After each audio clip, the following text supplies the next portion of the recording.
Hi, my name is Abby Grinsing, and this is my response to Carson's project. Right off the bat, Carson made a connection with Dolly and creativity and innovation. He says that Dolly wasn't afraid to push the envelope.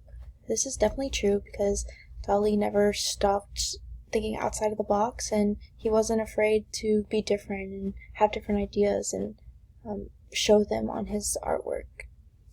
Carson also said that he kept going in his creative process no matter how stupid or silly or weird the idea had been. He kind of just felt the inspiration come to him and kept going with it, and if he liked the final project, he liked it. If he didn't, then he could have scrapped it, but most of the time he just trusted his instinct and went on with what he was going with. Carson also said that creativity and innovation is unique to each person since we all have different perspectives, and I definitely agree with this. What could be creative for me may not be creative for somebody else.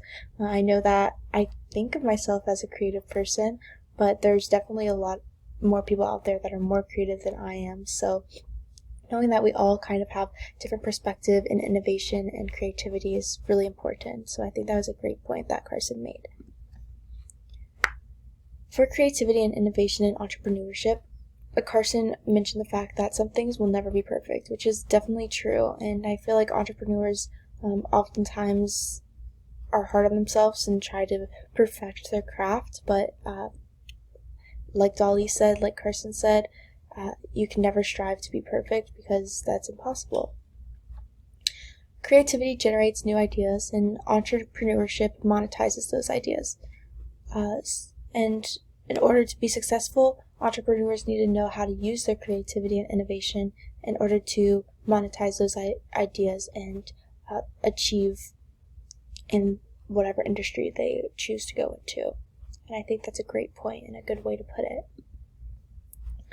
Also, Carson's view on Tampa Bay after learning about all the different innovation and entrepreneurship that is in the area was definitely expanded. He mentioned the Sykes building and how Tampa Bay is actually leading in technology in the industry, and that Sykes provides that IT support, and he didn't know that prior to his research.